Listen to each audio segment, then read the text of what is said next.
Македонија по устав е социјална држава, но станува ли се повеќе држава на социјална нееднаквост и сиромашни граѓани?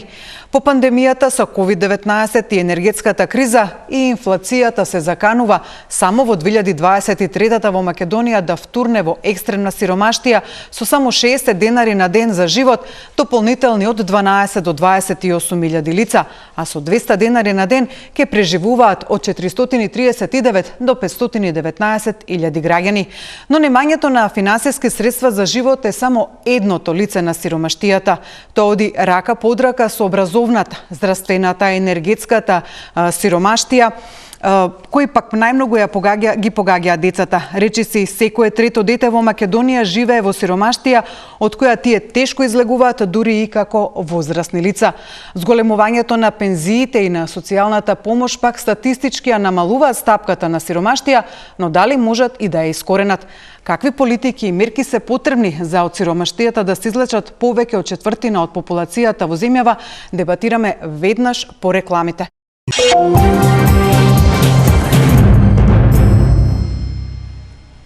Назад сме во студиото и добро вечер им велам на гостите. Господја Билјана Дуковска, председателка на Македонската платформа против сиромаштија, господја Сузана Тунева-Пауновска, секретар на Црвениот крст на град Скопје и господинот Душан Томшич, советник во Министерството за труд и социјална политика. Добро вечер. Првото прашање ми е упатено до сите. А стануваме ли држава на сиромашни луѓе? Господине Томшич, од вас ќе почне. Дека предизвици има во справувањето со сиромаштијата има, значи факт дека во последните изминати години имаше многу различни видови на шокови и на самата економија предизвикани од ковид кризата, но и од глобалните случувања во светот. Нели не останавме имуни ни ние, во услови на ковид имаше нели затварање на компании каде што голем број на лица кои што работеа и самите стопанисуваа мора да се префрлат на системот на социјална заштита, бидејќи нели тоа беше единствениот начин да се пребродат овие кризи, но секако дека владата и министерството во овие неколку години пробуваат да донесат пакети на мерки кои што нели ги облажуваат овие шокови. И секако дека во еден дел и се успеа во тоа, значи не успеа кризата премногу нели да направи вакви шокови. И состојбата можам да кажам дека во овие неколку години и нема многу големи осцилации. Ако ги видите последните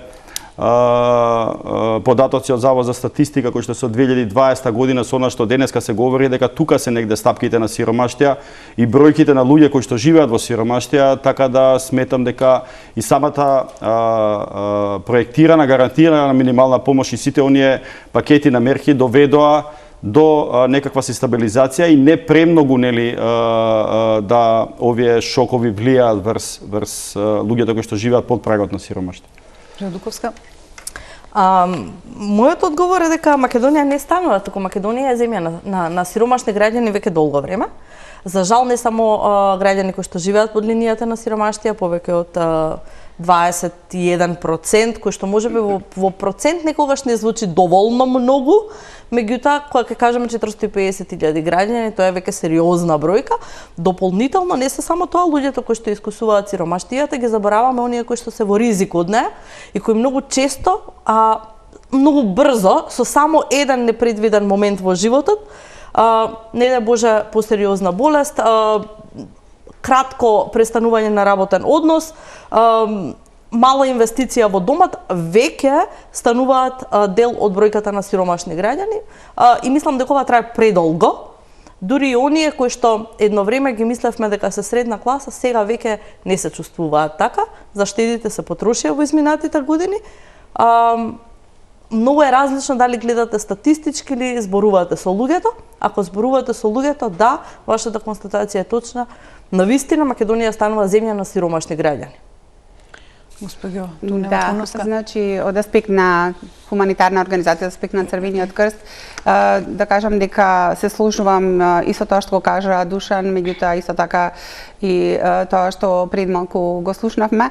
Едноставно се работи пред се за една дилема. Кога ги гледаме статистиките, да, нели, тие статистики говорат дека навистина тоа е некоја бројка која што делува така страшно.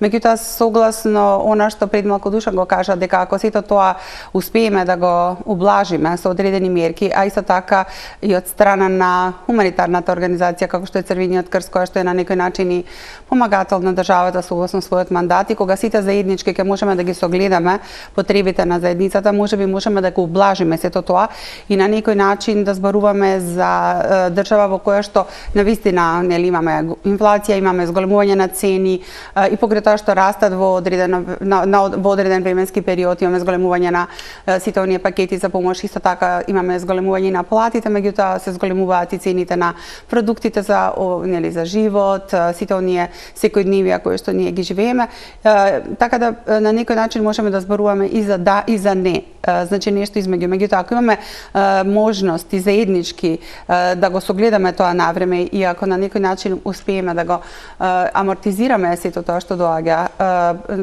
како предизвик, тогаш мислам дека можеме да излеземе, да речеме, во пресрет на потребите на луѓето кои што се наоѓаат во состојба да бидат навистина на прагот на сиромаштија или живеат нели испод, заради тоа што и глобално имаме големи промени кои што не може Македонија некако да биде на некој начин изземена од сето тоа. Ги споменавме веќе статистиките, инаку Државниот завод за статистика последното мирење, барем она што е достапно на нивниот сајт, од 2021 година, кога стапката на сиромаштија кај населението е процената на 21,8%. Какви бројки може да очекуваме во 2023 ако знаеме она што се случуваше изминатата година и ова, тоа е енергетската криза, инфлацијата, која достигна и на моменти над 20%, и со оглед дека и пописот е во 2021, резултатите беа во 2022, каде населението, бројот на населението, значи 21% од 2 милиони, 21% од 1.800.000, дава сосема друга слика. Господин Дуковска, вие веќе споменавте бројка од 450 и јас во најавата го кажав. Што може да очекуваме во 2023? Господине Томшич, господине Дуковска, господин Дуковска.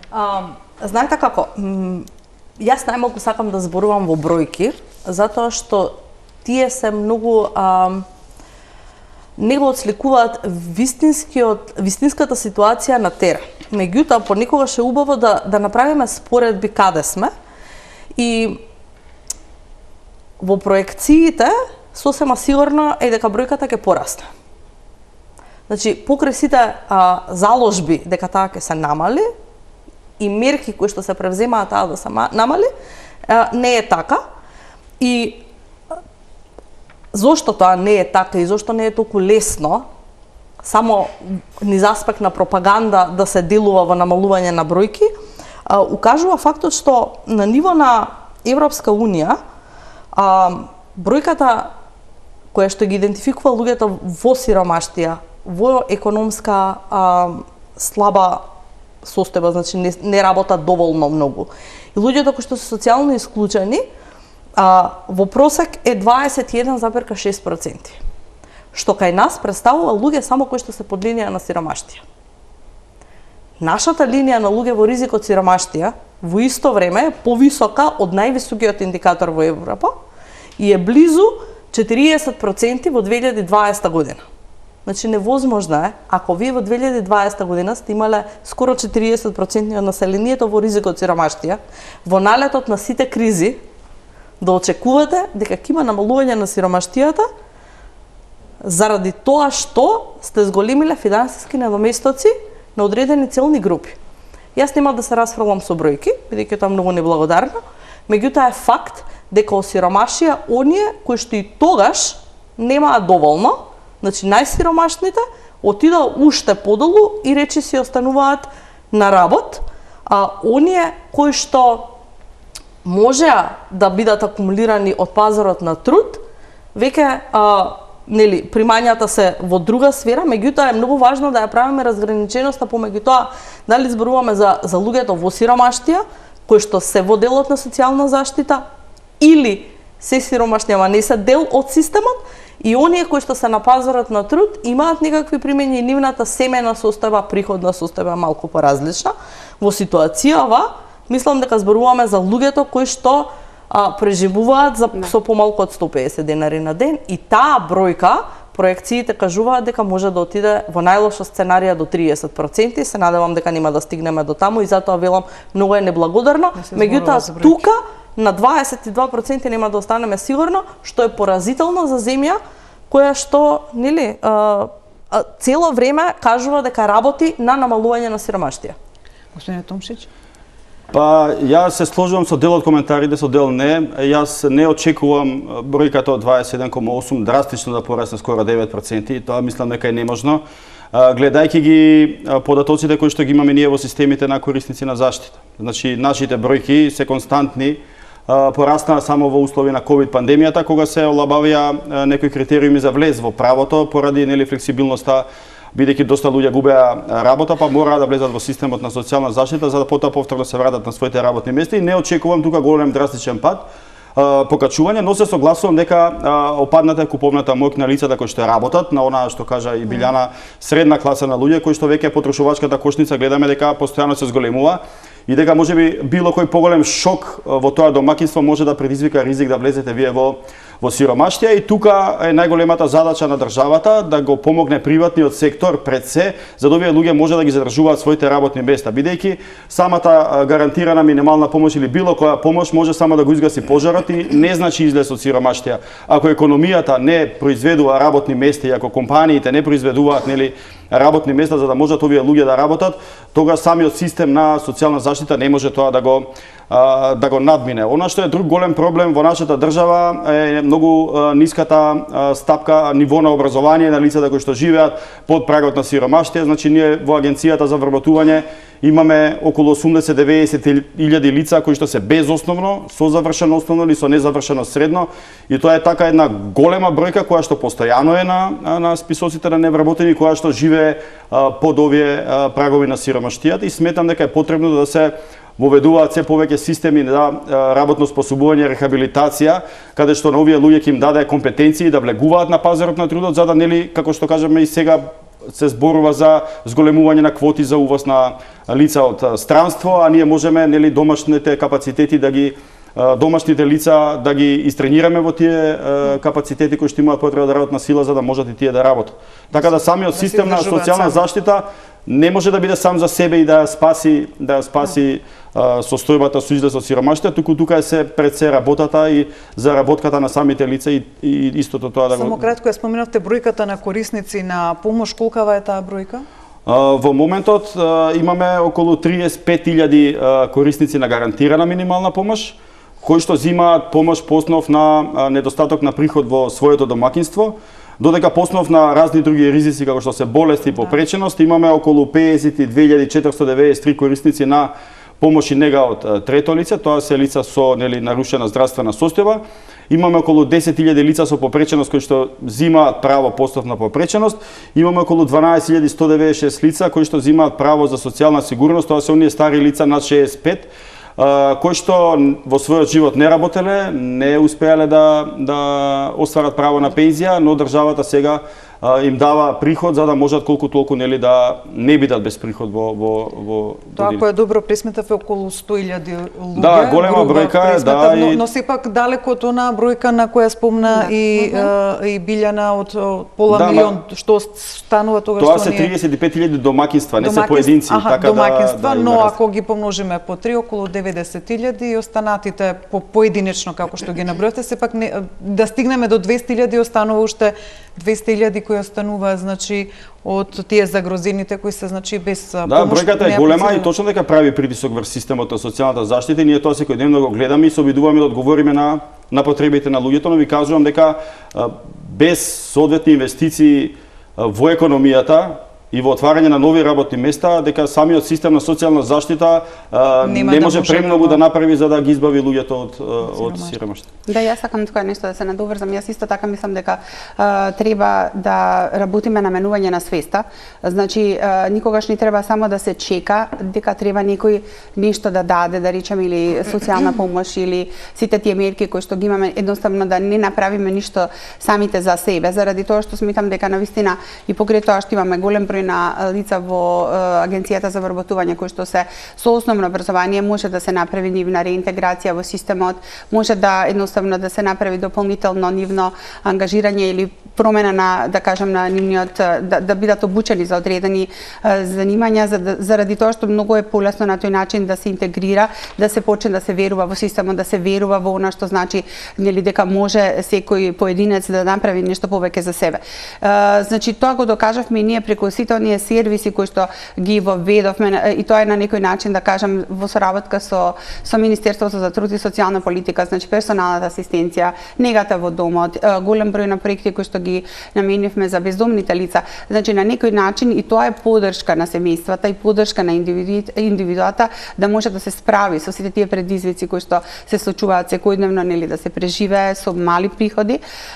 И сакам да кажам дека по ковид пандемијата и во нашата статистика и во оние, да кажам, база на податоци кај нас имаше одредено зголемување на лица кои што бара помош и поддршка од Црвениот крст, да сега зборуваме повторно за некое, да кажам, стабилизирање на бројката, која што Која е таа бројка? Тоа сакав да ве прашам, вие сте секој ден на терен, работите и со бездомници, но и со луѓе кои имаат свој дом, Така. дури имаат и приходи, но сепак бараат помош бидејќи едноставно не успеваат да се избават со тоа што ги имаат. Која е бројката која обслужуваат? Значи, според пописот од 2021 година, ве конкретно за бездомните лица кога зборуваме, 350 лица е бројката која што се изјаснила дека се лица без дом, бездомници. Меѓутоа, по услугите и по тоа кои од нив ги користат сервисите на нашиот пункт за бездомни лица, бројката е од 170 до 180 лица. Ова зборуваме само за Скопје? Да, зборуваме само за Скопје. Бројката на бездомните лица надвор од Скопје е многу помала, заради тоа што навистина мислам дека се работи за помали средини, каде што имаме малце поинаков начин на живење. Сепак урбаната средина и главниот град, каде што поголемиот дел од граѓаните веќе мигрира кон Скопје. Тука имаме поголем број нормално. Меѓутоа, нешто што мислам дека треба да се напомене е тоа дека сите ние заеднички мораме да бидеме искоординирани и да понудиме дополнителни, да кажам, активности и сервиси кои што на некој начин ќе ја олесни состојбата во домот и кај семејствата и кај одредени лица ќе може да предизвика повторно желба да се верува во системот, да се верува во самиот себе си, да се работи на сопствен личен раст и развој, заради тоа што на тој начин ќе може да се придонесе малце повеќе за себе. Тука ќе направиме ние во студиото мала пауза, но ќе го проследиме, ќе го слушнеме разговорот кој непосредно пред оваа емисија го снимив со, како што и веќе најавив, Бранимир Јовановиќ, истражувач на полето на економијата и еден од основачите на Асоциацијата на одржлив и инклузивен развој, кој пред околу 1 месец ја објави студијата како инфлацијата ќе влие врз сиромаштијата во Македонија, инфлацијата од 2022 и 2023. Предлагам да го прогледнем разговорот кој го водев со него. Колку инфлацијата ќе ја зголеми сиромаштијата во Македонија со оглед дека изминативе 2 години низината стапка беше релативно висока? Да, значи многу драстично ќе ја зголеми. Ја зголеми веќе во 2022 година и ќе ја зголеми уште толку во 2023 година. Конкретно од прилика ќе ја зголеми за помеѓу 20 и 40%. Умерената, значи екстремната сиромаштија ќе се зголеми од 56.000 на помеѓу 70.000 во најдобар случај, во најлош случај 86.000. Значи тоа е пораст помеѓу 20 и 50% од прилика. Умерената сиромаштија во 21 година изнесувала околу 360.000 лица. Тоа се луѓето во државата што животареле, што имале да јадат, ама немале да купат облека, например. Таа сиромаштија на крај на оваа година ќе се зголеми, ќе изнесува или помеѓу 440.000 и 510.000. Значи пораст од 80.000 до 150.000 лица. Значи имате практично или едно Куманово или Куманово и Битола заедно, кои што ќе западнат во умерена сиромаштија поради инфлацијата. И значи ова е да кажеме тоа најдобар сценарио што го збориме, тоа што викам во најдобар случај 440.000 но ќе имаме вкупно сиромашни. Тоа е дури мали се шансите, скоро да нема шанси тоа да се случи. Затоа што симулациите што ние ги правевме беа правени пред некој месец, таму претпоставуваме тоа оптимистичко сценарио. Тоа е во најдобар случај, тоа нема шанси више да се случи, јасно е според најновите податоци дека бројките ќе бидат полоши. Така што веројатно бројките ќе бидат негде околу 470-480. Така што податоците се навистина застрашувачки, сиромаштијата ќе порасне помеѓу 20 и 40% и тоа е навистина застрашувачки наод. И главното она што според мен треба да се разбере е зошто ова се случува, зошто сиромаштијата толку ќе порасне. Одговорот е многу јасен, затоа што растот на цените го надминува растот на примањата на луѓето. Растот на платите, растот на пензиите, на социјалната помош и на сите останати приходи не го следи растот на цените. Се губи ли средната класа во Македонија? Апсолутно, се губи веќе 30 години, последниве 2 години уште повеќе. Имаше еден коментар од луѓето во рамки на тоа истражување, на таа студија што ја правевме, фокус групи правевме, ги прашувавме луѓето што вие мислите за овие работи. Имаше, мислам, народната мудрост е најдобра. Таа најдобро ги сумира сите феномени во општеството и еден од луѓето кажа нема веќе средна класа, сите сме сиромашни. И тоа е тоа во Македонија. Веројатно се уште има мал број на луѓе кои што може да се класифицираат како средна класа, но тој број секој ден станува се помал и помал. Драстично расте бројот на сиромашни, расте и бројот на богати, но тој број се уште е многу низок и уште повише расте нивното богатство. Ако погледнете богатството на, да кажеме, најбогатите 1% во државата, тоа континуирано расте секоја година, уште повише ќе порасте за време на оваа криза, на кризата на инфлацијата, затоа што она што сиромаштијата, оние луѓе што паѓаат во сиромаштија, нивната сиромаштија е богатство на некои други луѓе. Средната класа се топи, ќе продолжи да се топи се додека не видиме некоја промена во политиките. А прави ли државата доволно да го спречи ваквиот тренд кога споменавме веќе политиките? Не прави апсолутно скоро ништо, односно е, да не бидам толку строг, малку направи последниве 2 месеца кога ги замрзна цените и гледаме дека тоа навистина малку даде некој ефект. Инфлацијата се намали, се стабилизираше, да кажеме, на 3,5%, што е окей бројка ако погледнете, ако споредите со, не знам, Србија кој што има се уште инфлација 8,5%, окей е тоа. Европска унија има инфлација околу 3%, Македонија падна на 3,5%, окей е тоа ако гледате на тој начин. Меѓутоа ако гледате во низ на тоа што луѓето трошат, на пример, цените се намалија во октомври во однос на септември за 1,5%. Тоа конкретно значи ако сте трошеле 1000 денари за да купите една кеса во супермаркет, сега ќе трошите 985 денари, ќе ви останат 15 денари. Тоа не никакво подобрување на животниот стандард не е тоа. Така што, ама сепак да кажеме, се спречи тој раст на цените, кој што се случуваше континуирано со месеци претходно, поради замрзнувањето на цените на владата, но тоа апсолутно не е доволно.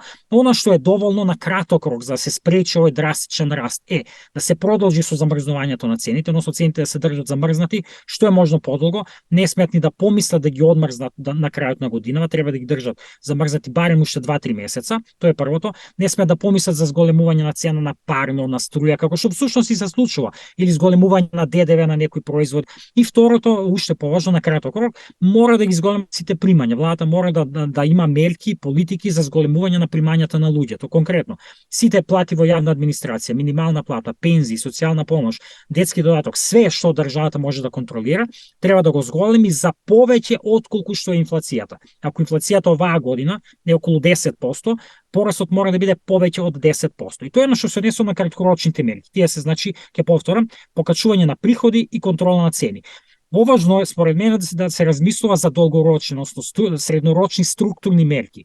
Македонската економија е расипана економија, таа е корумпирана економија, во смисла да тоа е трул економски систем. Ние 30 години имаме економски систем кој што е базиран на погрешни премиси. Имаме неолиберален див капиталистички систем кој што практично е базиран на експлоатација. Зимате од едните, давате на другите. Едните се богатат додека другите се осиромашуваат.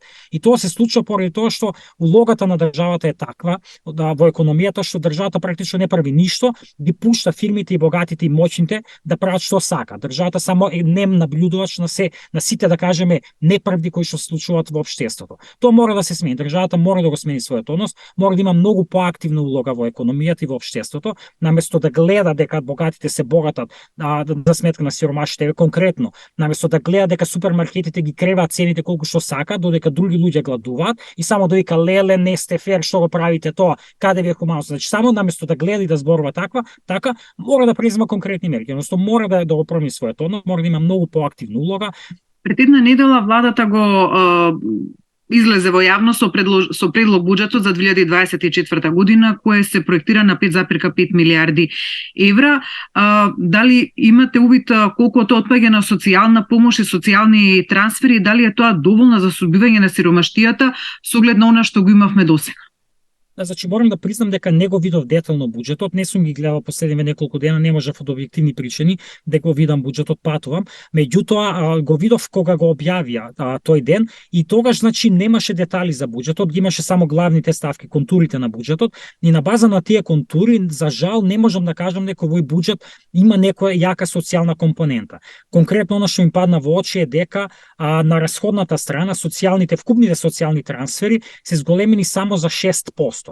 Тоа е недоволно. Ако имате ви инфлација 10% оваа година, не можете да ги зголемите социјалните трансфери само за 6%. Мора да ги зголемувате многу повеќе.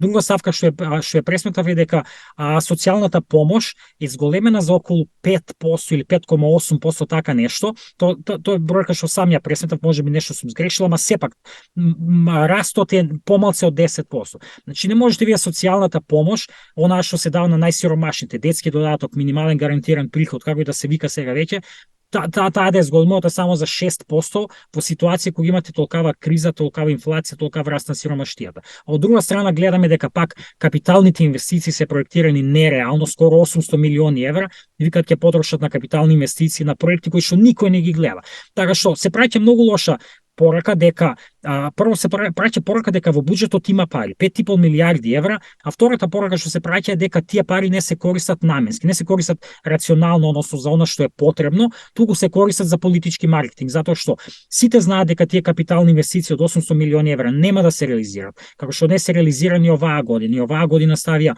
800 милиони евра во буџетот, еве во првите 9 месеци се реализирани само 400 милиони. Можеби ќе реализираат 500 милиони до крај, значи 300 милиони ги фрлате онака, мислам ги ставате како бројка во буџетот, а не ги реализирате. Наместо да ги ставате така како бројка во буџетот, можете тие пари да ги намените за сиромашните. Можете да кажете дека помошта што е за сиромашни и сите овие други ставки што ги кажува за пензии и се останато, може да се зголеми многу повеќе од тоа што е ставено. Според ова ќе се продлабочува ли сиромаштијата и во 2024? Не можам да кажам точно, зависи од тоа како ќе се движат и цените и какви на крај мерки ќе преземат, но она што со сигурност можам да го кажеме дека таа нема значајно да се намали. Во најдобар случај мислам дека ќе остане на слично ниво како што ќе биде во 2023 година, но сигурно нема да има некое драстично подобрување.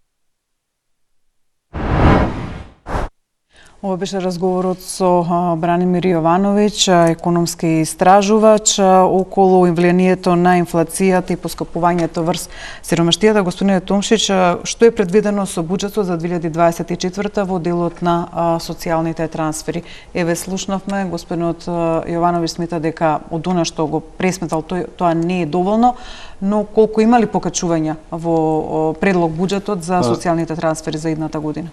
Јас би сакал само да надополнам дека на почетокот на годината сите права согласно закон се согласуваат со порастот на трошоците за живот за претходната година кој што ги објавува Заводот за статистика и тоа е законско уредена материја. Не може државата произволно да одредува дали се ако објави статистика дека е 10, дека државата ќе покачи 6. Значи таа мора да покачи на 10, бидејќи тоа е методологија. Така да во текот на минатата година статистика објави инфлација од 14 или пораст на трошоци на живот од 14,2%, за толку беа покачени сите права кои што се исплаќаа согласно законите за социјална детска заштита. Во делот на социјални трансфери разликата од 23-та, значи во 2023 само за надоместоци за социјална заштита биле исплатени 8 милиарди 126 милиони денари како социјални трансфери, за следната година има покачување на 8 милиарди 921 милион.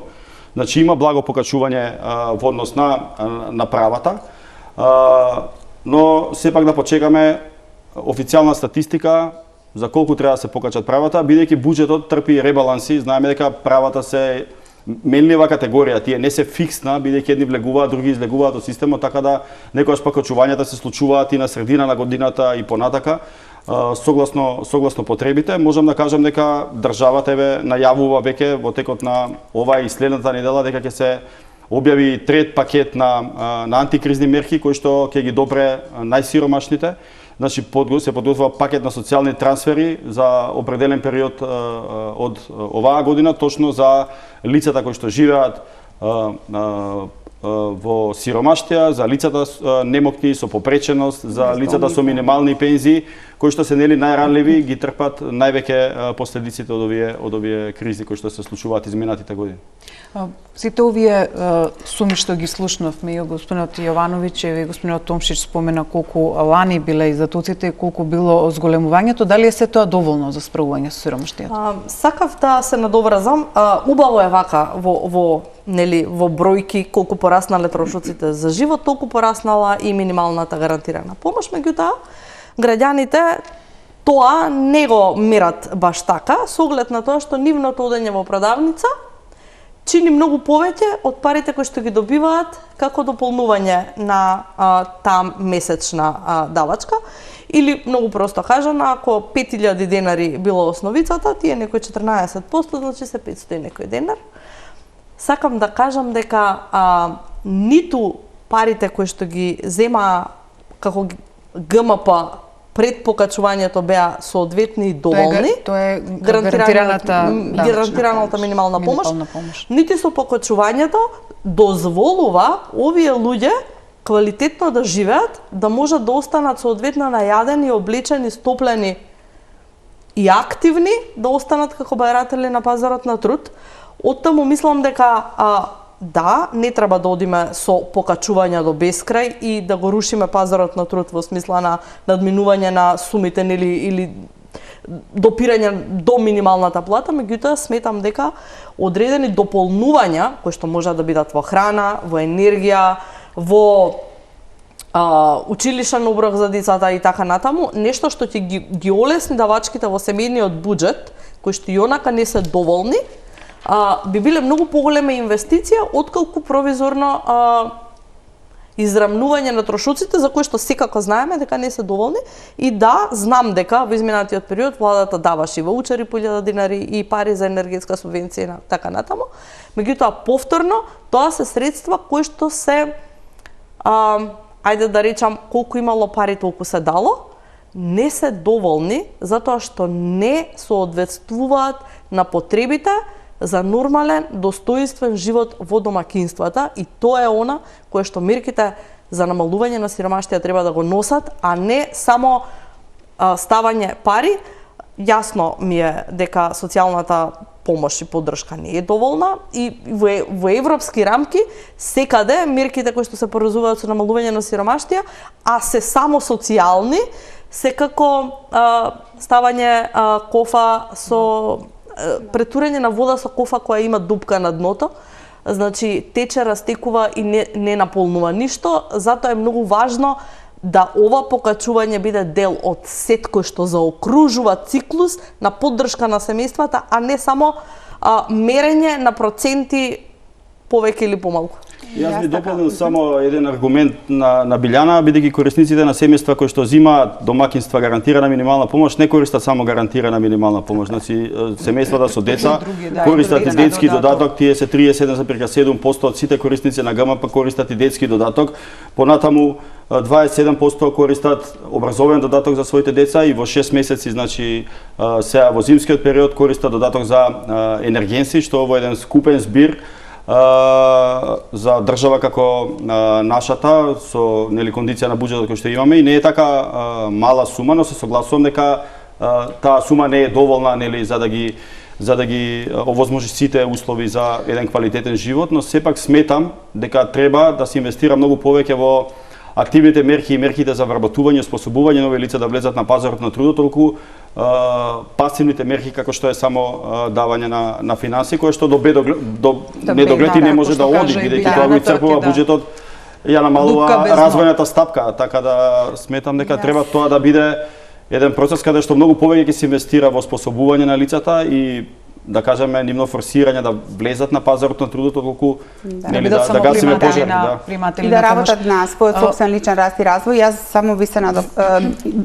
потполно се сложувам дека треба да работиме сите заедно и скоординирано, да можеме да им помогнеме на семејствата, нели да не бидат во состојба да страдат и да можат нели да го преживеат месецот на некој начин. И тука Црвениот крст секако се во целиот овој разговор го гледам како поддршка со сите оние сервиси, Зашто најмногу ви се хуманитарна. обраќаат луѓето, освен кој е најголемиот проблем со кој ви се ува? Дали тоа храната, недостиг на огрев, дека Така. Значи, во однос на сите оние, да кажам, научени лекции од периодот кој што го имаме после ковид пандемијата, пред се зборуваме за пакети со храна, хигиена, меѓутоа повторно тука имаме потреба од добра искоординираност со невладините организации, со државата, со Министерството за труд и социјална политика, со центрите за социјална работа, заради тоа често пати се случува да имаме преклопување, па да немаме правилна распределба, па да имаме некои ситуации кога корисниците се на некој начин незадоволни од сето тоа што се добива. Значи, кога сите заеднички добро ќе искоординираме и ќе знаеме точно кој за што е одговорен, конкретно во Црвениот крст имаме поголем број на социјални сервиси кои што се на некој начин поддршка на семејствата, а од друга страна еве преку еден пример ова што го зборуваме за активните мерки, сакам да кажам дека во изминатите 9 месеци работевме на еден интересен проект со градот Виена, со бездомните лица на територијата на градот Скопје, таргетиравме 20 лица кои што беа заинтересирани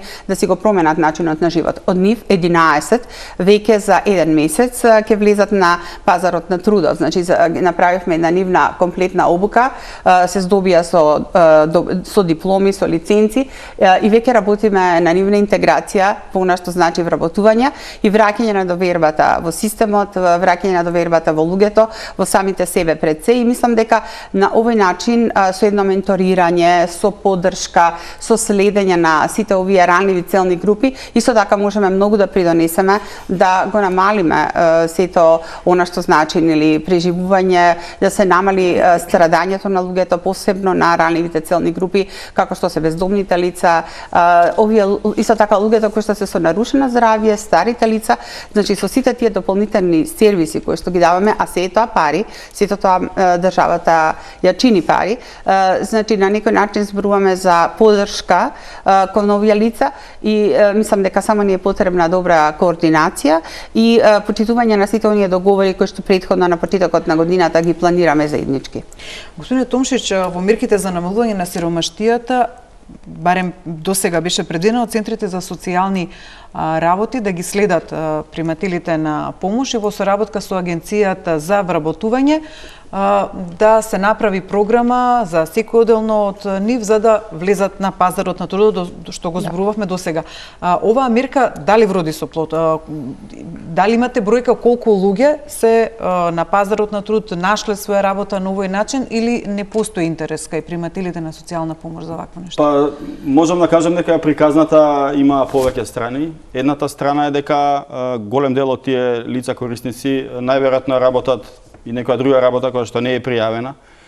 И најголемиот проблем е што ако се пријават нели на вработување, ако се осигураат, дека тие ќе го изгубат правото на гарантирана минимална помош на целото домаќинство, и тука се јавува стравот од губење на правото, бидејќи тоа го чувствуваат како свое и бидејќи самото носење на правото има и други поволности, нели како не може извршител да ви одземе средства, не може да ви исклучат струја, вода и такви некои поволности.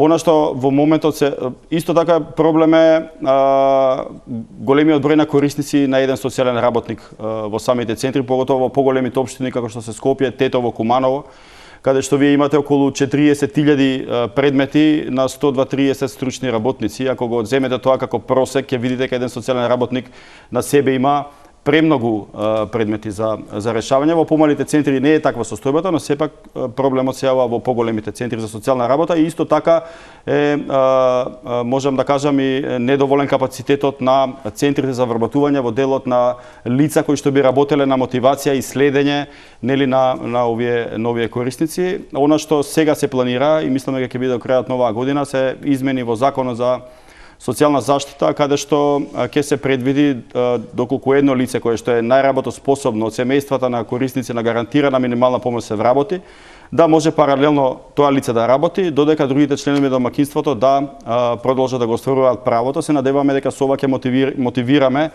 лица од семејствата да одат и да работат легално и да се оснажнат и да го напуштат системот на социјалната заштита. И друго, она што сметаме дека се јавува како проблем, е дека досегашното законско решение вика се прават активацијски планови на сите членови на домаќинството, што во пракса се покажува како непрактично и премногу ги оптоварува корисниците, и размислувањето е дека со последните измени дека сите членови кои што се работоспособни ќе имаат обврска да се пријавуваат и да прифаќаат понуди за работа или за обука од страна на Центарот за вработување, додека за едното лице кое што заедно Центарот за вработување и центрите за социјална работа ќе го определат да се прави активацијски план и со него да се работи. Исто што она е недостаток е немање на системи за работно способување и рехабилитација. Ние сме држава каде што тоа де факто и го немаме. Јас се надевам дека во скоро време ќе се донесе законот за социјални предпријатија, каде што ќе се формираат типови на предпријатија кои што ќе служат за работна реинтеграција и оспособување, и ќе може Агенцијата за вработување во тие компании да праќа лица за работно способување, и дека приватниот сектор, како што се вклучи во дуалното образование со средните стручни, ќе може да понуди повеќе своји капацитети за работно способување на овие лица, бидејќи стварно и сега да сакате некого да пратите некаде на работно способување, освен активните мерки за вработување кои што се со ограничен капацитет, и да немате каде. И исто така јас би апелирал собранието што поскоро да го донесе и законот за образование на возрастни, каде што оваа маса на 80-90 лица кои што се без образование ќе може да се проценат преку овој систем на валидација и преку системи на поучување и доучување во овие се регионални центри што ги викаат за стручно образование, се понудат обуки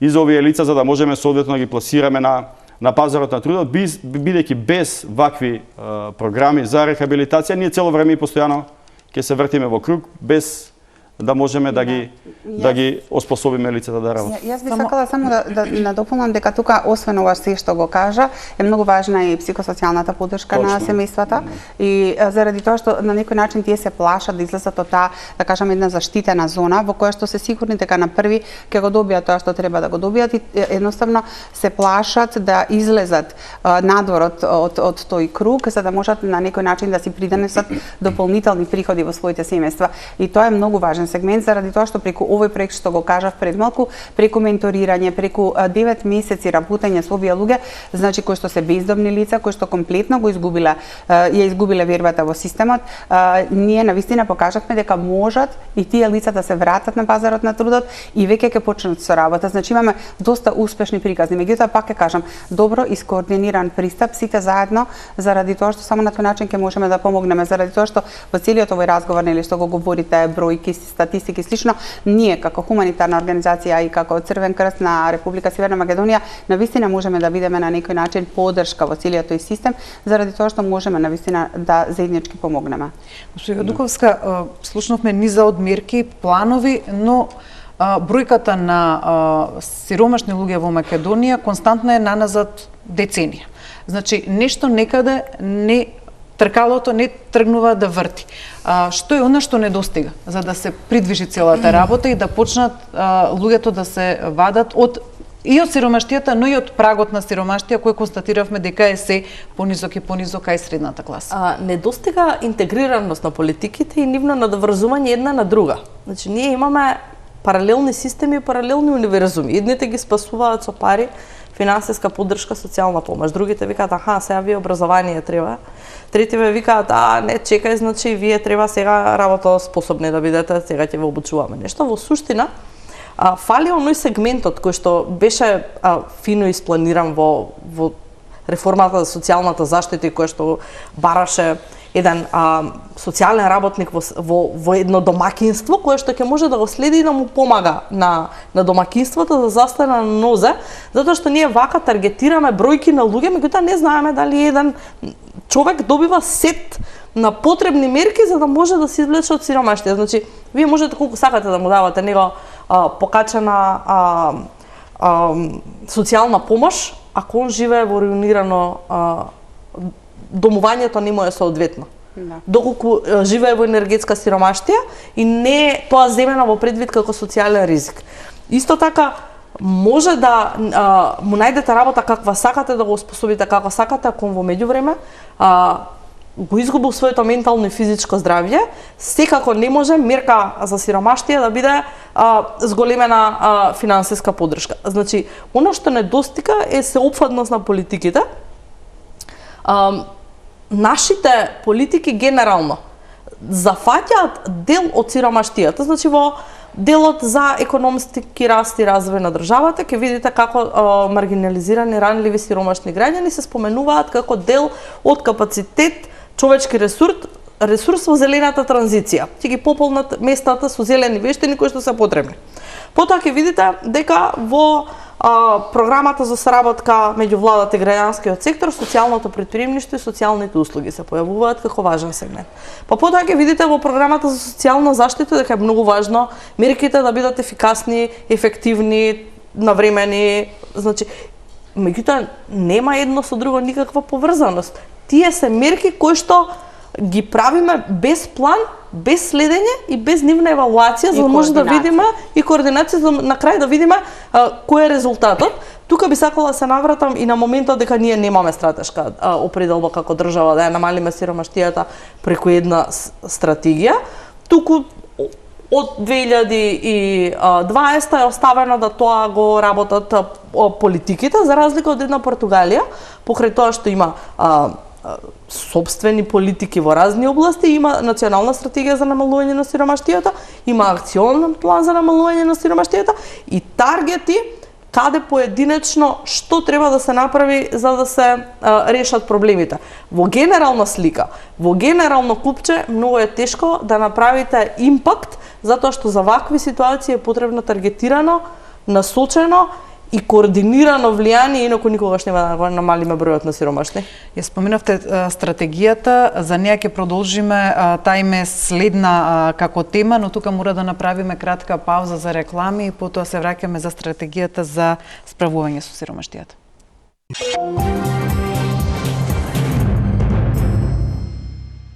Продолжуваме со дебатата. Со мене во студиото се госпоѓа Билјана Дуковска, председателка на платформата за против македонската платформа против сиромаштија, госпоѓа Сузана Тунева Пауновска, секретар на Црвениот крст на град Скопје, господинот Душан Томшич, советник во Министерството за труд и социјална политика. Господине Томшич, госпоѓа Дуковска ја спомена стратегијата, таа траеше 10 години, заврши во 2020-та.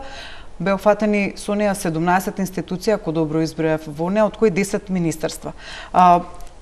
Покажа евалуацијата резултати и докаде сме со нова стратегија. 3 години се поминати од како е завршена старата, имаме значи некој мал процеп во продолжување на мерките кои таму, плановите, политиките кои биле предвидени.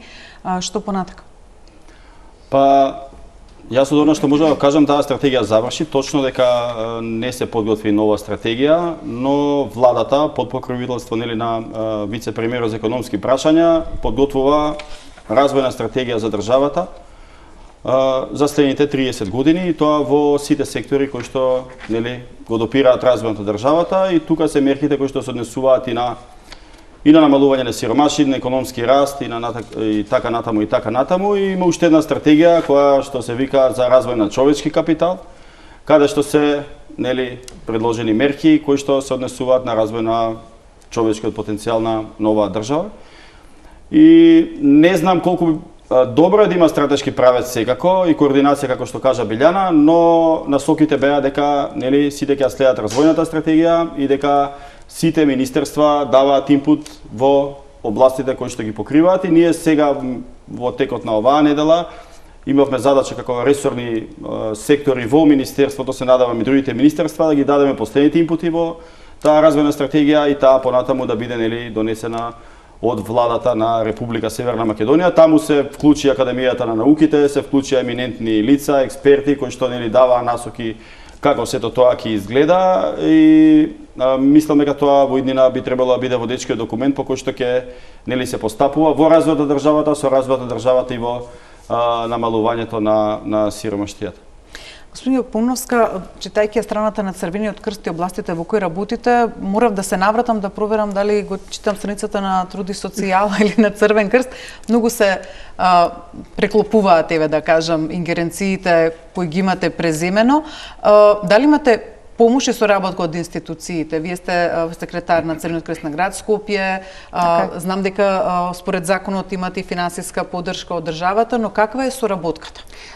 Сакам да кажам дека и на почетокот тоа го кажав дека ние сме на некој начин имаме советодавна улога и сме помагатели на властите во државата. Дали барат совет од вас кога ќе дојде до некој Да, ние сме делови од доста комисии, членови сме на работни тела и слично. Меѓутоа мислам дека и тука треба повеќе да работиме на делот на она што Душан го кажа. Ние се тоа добро го имаме на хартија, имаме стратегија, имаме и ние стратегија во која што се влезени ранливи целни групи, меѓутоа ако сето тоа нема практична примена, сето тоа ни е навистина без никаква корист. Соработката генерално постои, заради тоа што во последните, да кажам, 5 до 10 години и Црвениот крст на Република Северна Македонија навистина направи голем исчекор во она што значи препознавање на сигналите и потребите на заедницата и на некој начин сме поддршка на системот со сите оние социјални сервиси кои што сме препознаени како провајдери на социјалните сервиси кои што имаме се наменети за ранливи целни групи. Соработката е на добро ниво, меѓутоа мислам дека секогаш треба да биде унапредена, заради тоа што во светот постојат примери каде што, да кажеме, генералниот секретар на Црвениот крст на Република Северна Македонија или секретарот на Црвен крст на град Скопје се на некој начин советници во тие, да кажеме, на министри, на градоначалници и слично за она што значи хуманитарен аспект и реализација на одредена хуманитарна активност на терен, заради тоа што ние сме постојано на терен и ние ги слушаме сигналите од теренот и многу можеме да бидеме од корист. И мислам дека секогаш има можности за таа соработка да ја подигнеме на многу повисоко ниво и заради тоа сметам дека тука треба да работиме уште повеќе, заради тоа што кога сето тоа, како што и цело време го зборуваме, го искоординираме добро, тогаш резултатите на терен ќе бидат добри. Значи сите оние пилот фази на проекти го покажаа тоа кога сите заеднички можеме да знаеме точно кој каде почнува, кој каде завршува, мислам дека тогаш ќе има голем ефект во самата заедница. Заради тоа што ние како Црвен крст сме на некој начин поддршка, реков, на системот, меѓутоа и поддршка на ранливите целни групи, ние сме во секојдневна комуникација со тие луѓе кои што имаат потреба од одредена помош, дали се работи за материјална, дали се работи за психосоцијална, дали се работи за поддршка во она што значи, да кажеме, нивен личен раст и развој, така да навистина сметам дека таа соработка може уште повеќе да се унапреди. Дуковска, сиромаштијата има многу лица, тоа го кажав и во најавата, недостиг на храна, здравствена нега, може да биде образовна, енергетска, страдаат децата. Вака, кога се слушаат овие бројки, обично е тоа возрастната популација, но тие семејства имаат деца и според последните истражувања, секое трето дете во Македонија е во сиромаштија. И ретко тие деца и како возрастни излегуваат од сиромаштијата по, како да кажеме, не наследна, но таков е текот на животот потоа. Дали без конкретна стратегија за справување со сиромаштијата, со една општа развојен план на државата на 30 години, може да се справиме со тоа и барем да ги спасиме децата кои се сега во сиромаштија, да бидат возрастни лица и да не бидат дел од статистиките на сиромаштијата? Популарна е мултидимензионалноста на сиромаштијата и справувањето со причинителите на тој феномен. Детската сиромаштија кај нас за жал е во прогрес постојано. Значи сите статистики укажуваат дека најсиромашни се семејствата со 3 или повеќе издржувани деца и од тука кај нив не е доволно, значи само да се зголеми детскиот додаток или да се инвестира во социјални давања, затоа што кај нив има еден друг сегмент, има еден ран детски развој, недостига грижа, внимание, Многу е важно како ќе бидат набилдани со образование за да можат потоа соодветно нели да важно е домувањето, просторот во кој што растат, важно е какви се условите за да може да се градат како личности и така натаму.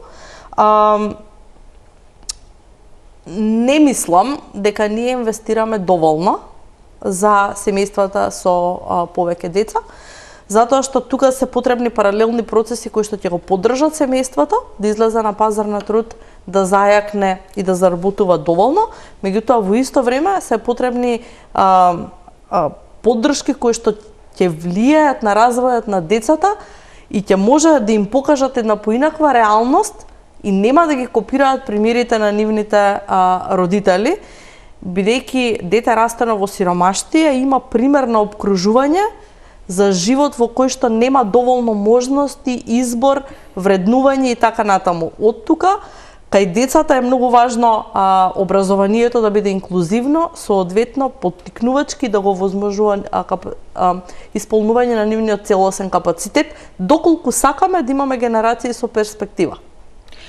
Господине Томшич, како стоиме со младите? Децата се до 18 години, но и ковид кризата покажа и сега инфлацијата и дека најголем, исто така на голем удар се и младите до 28 до 29 години со губење на работа и со неможност за остварување на некои своји потреби. Дали во мерките кои се планираат има посебен дел кој ќе опфати оваа популација? Тоа е иднината на Македонија. Така, значи Македонија е прва земја во регионот која што спроведува младинската гаранција. Тоа е гаранција за млади, за сите оние млади кои што не се вклучени во образование, нити на пазарот на трудот. И ја спроведува со доста голема успешност и тоа е дел од активните мерки за вработување. Воведен е нови младински додаток, доколку младо лице нели се вработи да добива дополнителен приход за време на својата работа, но би требало да се прави исто така многу повеќе. Сметам дека иницијативите кои што ги презема Министерството за образование и наука во делот на дуалното образование, каде што се повеќе се форсира практичното учење на самото работно место, им дава многу повеќе шанси на овие млади лица да се вработат и сепак да ги задржиме во нашата држава, бидејќи сме сведоци на тренд дека иселувањето поради условите во нашата земја се зголемува и ние час поскоро мораме многу повеќе да инвестираме во младите за да има кој да ја наследи и државата и раководењето со државата.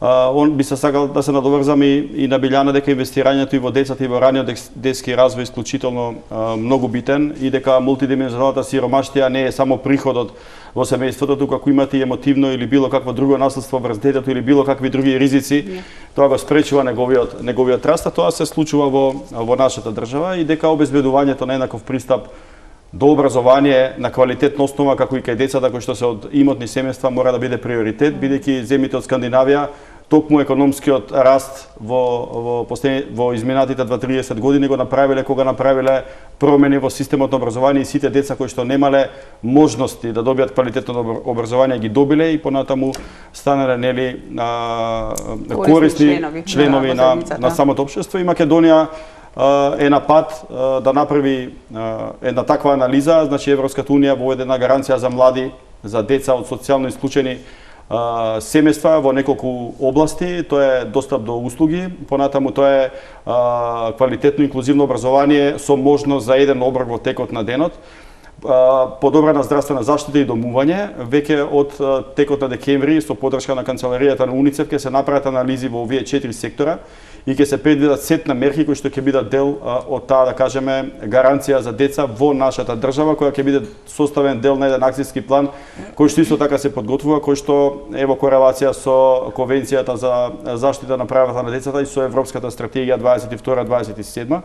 И према Европската унија и сите оние скрининг преговори и билатерални состаноци што ги имаме со колегите од Брисел, државата презема обврски дека во текот на следните години инвестирањата во децата ќе се зголемат за околу 15 до 30% и она што исто битно е дека значително во изминатите години се инвестира во предучилишното образование, значи ако во 2016 опфатот на деца од 3 до 6 години во предучилишно беше само 26%, сега таа бројка е качена на 42, планот е до 26-7 тоа да се качи на 50, а до 2030 да се зголеми офатот на влез во предучилишно до 80%, што секако не е се оние таргети што ги има ЕУ, они се и 95+, но сепак сметам дека тоа исто така е многу битно. Младите секако што треба да влезат на пазарот на трудот, треба да се намали јазот од транзиција од школа на работа, бидејќи ние тука ги губиме откако ќе завршат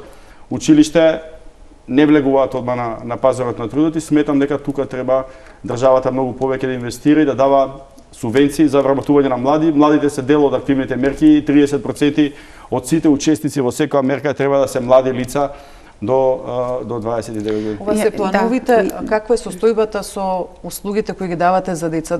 Која е бројката на деца која на некој начин ја обслужувате како Црвен крст во делот на справување со сиромаштијата? Значи, бројка и како статистика, ние немаме собствена база на податоци, ги користиме базите на податоци кои што доаѓаат од центрите за социјална работа и секако ние доаѓаме на некој начин како прва помош на семејствата до влегување на тие семејства во системот на државата за поддршка и помош. Јас тука би се надобрзала во овој делот со младите и со воопшто нели со образованието кај младата популација и кај децата и дека тука Црвениот крст многу работи во делот на промоцијата на хуманите вредности и неформалното образование, а тоа значи клубовите за едукација и превенција што постојат во училиштата, оној систем на волонтирање, препознавање на вредностите, она што значи на некој начин дополнителен раст и развој кај младата популација, се со цел да се почитува она што се поседува и да се стремиме кон подобро образование и кон она што значи на некој начин